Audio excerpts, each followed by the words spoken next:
पापा सोच रहा हूँ गाड़ी खरीद लूँ। रिसर्च तो किया है मार्केट में, शोरूम में जा जाके 2-3 ऑप्शन शॉर्टलिस्ट किया है। हाँ, वो मारुति एसटी में बलिनो है और है अपनी दी जोश machine Ford icon. Baleno looks like a good choice, beta. You will get a powerful 1.6 liter engine and of course a nice looking big sedan.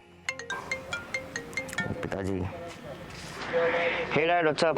हाँ बेटा, क्या चला रहे हो आजकल? हाँ, अभी हम गोवा है बलिनो चलाने। क्या ये वही बलेनो है जो तुमने 2004 में खरीदी थी? ना, it's a premium hatchback.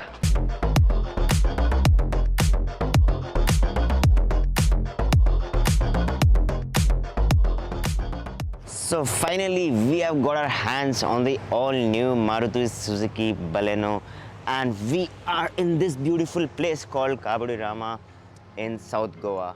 What better location than this to do some justification for this all new car. But before I start off with the review, I just want to tell you one small important thing. Although Maruti claims that they are stuffed in 6 airbags in this car, I really urge you guys to wear your seat belts, because if you do not wear your seat belts, those airbags will add very little or no value at all.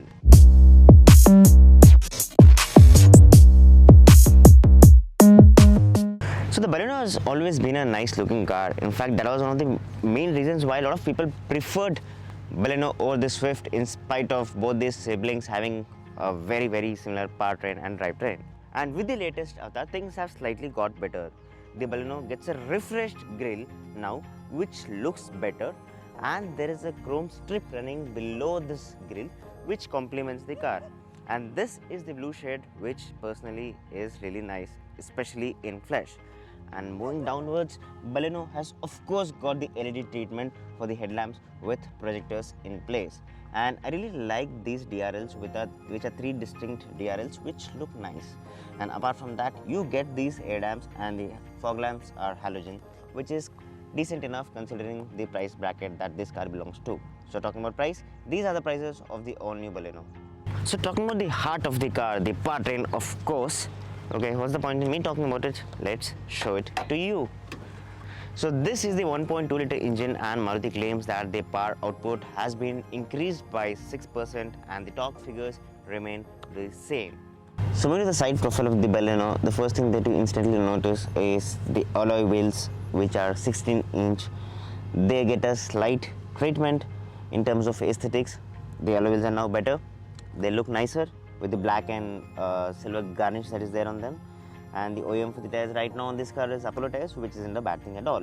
And of course you get nice disc brakes in the front. Apart from the front disc, of course the rear wheels also get a disc brake, which is a nice thing. And my personal favorite feature from this side profile has to be this 360-degree camera, and this helps you navigate in claustrophobic conditions. This is very helpful, trust me on that. And this is a request sensor with passive keyless entry system, which means that you can just press that and enter the car with the key in your pocket, which is a nice thing considering that this is a premium hatchback and not exactly a expensive luxury sedan. And this is the sloping roof line that you see here. Baleno was never a tall hatch, and I mean the Baleno never gelled with the tall hatch design, and this sloping roof line gives it a smaller, shorter stance. So when the earlier Baleno was launched, a lot of people said that the rear of the car especially looks pretty similar to the Mercedes-Benz A-Class, but that won't be the case anymore, because the new Baleno gets a significant amount of differentiation from that, with an addition of this small strip of light here, which gives it a nicer touch. And this chrome strip has been carried over here too, and I personally think it's necessary, because if not for that, the car is going to look plain vanilla.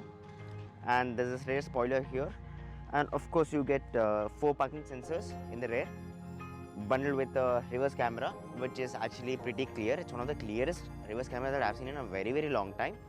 And apart from that, you get a slightly tweaked bumper here, and I would like to iterate again that this particular shade has a really rich appearance in person.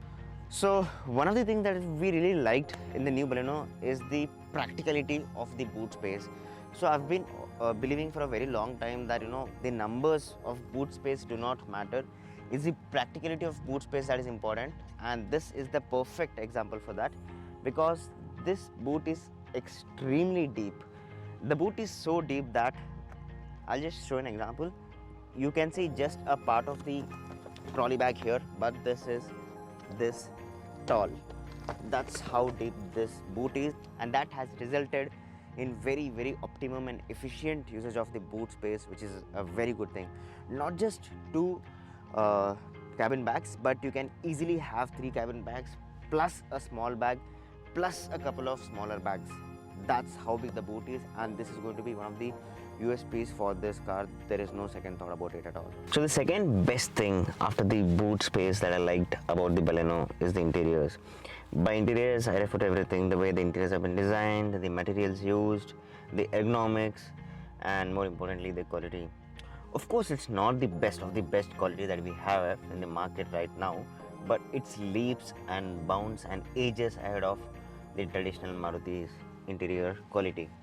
And first thing that you are going to notice is this new steering wheel. It's really nice. It's flat bottom steering wheel. The buttons look like they are built to last for a long time, and somehow do not like the telephone buttons here for some reason. But apart from that, the stacks are good as well. And what's very nice is the lovely instrument cluster. Big fan of analog meters, and both the tachometer and speedometer are very neatly designed. And it's trust me on this, many manufacturers fail to get these designs right, and this is where Maruti has got spot on. And apart from that, you do have some dedicated controls here for the heads-up display, which can be activated once the car is on. And apart from that, you have the gear lever here, the short, sweet, crisp gear lever, and then you have the buttons for AC blower and the volume controls. And one thing that's really nice in the interior perspective also is the fit and finish of this gloss panel here, which is finished in light silver. So you get the new 9-inch infotainment system in the new Baleno. The best part about this infotainment system is it's actually very easy to use. The UI is good. You have this clock here, this mileage indicator, range indicator, and settings for your audio and whatnot. So although Maruti claims that they have stuffed in the RQMI's music system, not a big fan of it. Even in the XUV, you used to get RQMI's music system once upon a time, but it wasn't the best there either, and it's not very good here. It's good, does the job, but it lacks the outright punch. And apart from that, you can connect your Bluetooth, your phone settings. You have everything here. The touch sensitivity is good as well, just that the touch response from the screen could have been slightly better. It's good, it definitely does the job. Not many complaints there, that's for sure. So the Baleno is always known to be a spacious premium hatchback, and things are carried forward here as well. In fact, you do get rear AC vents, which are going to be a great boon in the summers, and you have 2 charging ports, which are different type. One is normal conventional USB, and the other one is Type C charging port, which is nice. However, the front seat here does not get a seat pocket, but that seat gets a seat pocket, which is quite surprising. But apart from that, the legroom seems to be very good in terms of the hatchback space that we're talking about, and the headroom is decent. However, very tall people might find that the headroom is less, of course, thanks to the sloping roof that's there from the outside. So one thing that many people are going to miss is the rear center armrest, given the fact that this car is going to cross $1 million for the top end variant. I think at that price point, Maruti should have definitely offered the rear center armrest, because that is going to be missed. And a lot of people really like the value that the rear center armrest offers. So we're finally driving the Baleno. This is the manual transmission, and we're going to drive the automatic after this. So for starters, the power output is now 89 bhp, which is a 6% increase in power output from the earlier Baleno. The torque figures stand at the same 150 Nm of torque. So first things first, the acceleration is slightly linear. In the earlier stages, you do not feel that the car is pushing you back to the seat or something like that. And it's post mid-range when you actually start to get the most out of the nice 1.2 liter engine, which is a state-of-the-art engine, and it's been Maruti's workhorse for a very long time. Commoners who want to buy the car car might feel that the NVH levels in this car aren't the best because the noise actually travels properly inside the cabin. And I think that's something that Maruti could have addressed with slightly more perseverance. So talking about the gearbox, like we have seen in the earlier Maruti cars, the gears are slick. They are really good. It's a 5-speed gearbox. There's something that was slightly disappointing in the Baleno from the right perspective is the steering feedback, because the steering actually lacks the feedback, and this is contrary to the Maruti scenarios, because Marutis are generally nicer to drive compared to say the Hyundais, but in this case the steering kind of fails to inspire the confidence at higher speeds. And for example, if you look at the older Swifts that were there, they were amazing to drive. Older Swifts are like fantastic, but I really wish that DNA had carried over to the Baleno, but that's not the case because this steering does not inspire confidence. Yes, the braking is good. The braking is on par with most of the premium hatchbacks that we have today, and definitely better than the i20. I'm talking about the vanilla i20, not the N-line. That's about it from the driving perspective of this car, and let's check out how does the automatic variant. Maruti says that one of the reasons why they prefer to have the AMT gearbox here was for better fuel economy, but as expected, the gearbox isn't the best of the choice for this car according to me.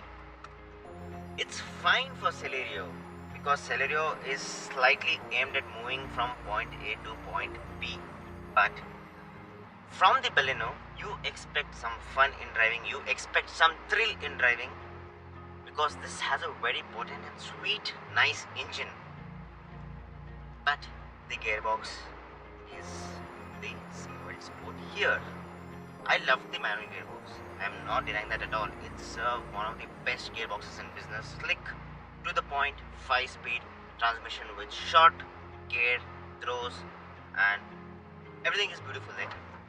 But not in the AMT.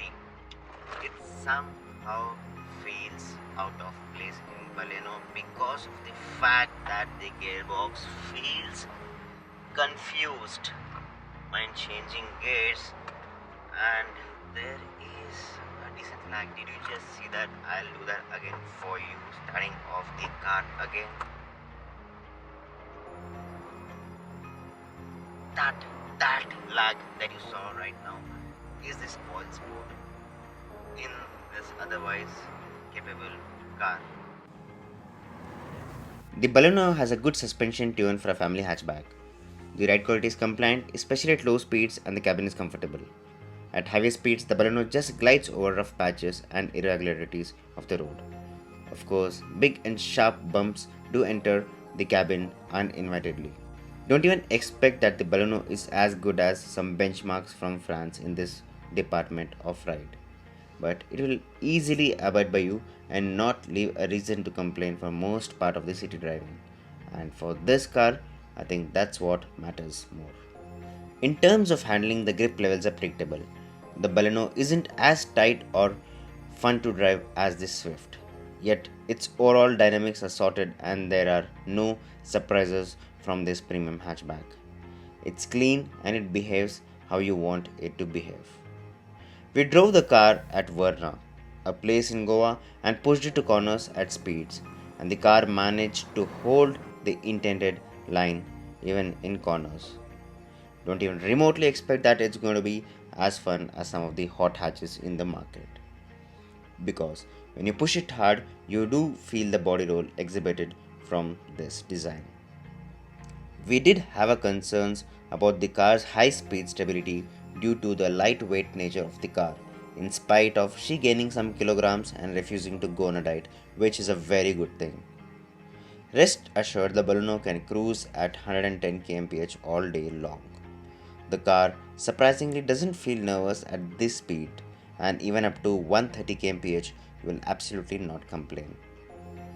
In a nutshell, although the Baleno might not feel as rock solid as the European hatches, but it has enough and more things to compensate for that, which is going to matter a lot, and it's going to be of higher priorities to most of the Indian buyers. Should the Baleno be in your shortlist, in the bucket list of your prospective cars? The answer is very simple actually. It should be. I'll tell you why. Firstly, we love brands who realize their pitfalls and work on it to make the cars better. And that's where Maruti has aced it this time by offering 6 airbags. I do understand that 6 airbags come into the picture as a passive safety measure only after the accident. I do understand that the structure of the car is far more prominent. Maruti has used high strength steel in most of the places as much as possible to make the car more safer, even in terms of the structural rigidity. Big thumbs up there, and we're very happy that Maruti has actually plugged in features which were missing. I mean, features which we never ever thought that we would see in a mass market Maruti car. It's not even a very premium luxury sedan from Maruti, say like what we had the Kizashi. It's not even Kizashi, it's a mass market premium hatchback, that's it.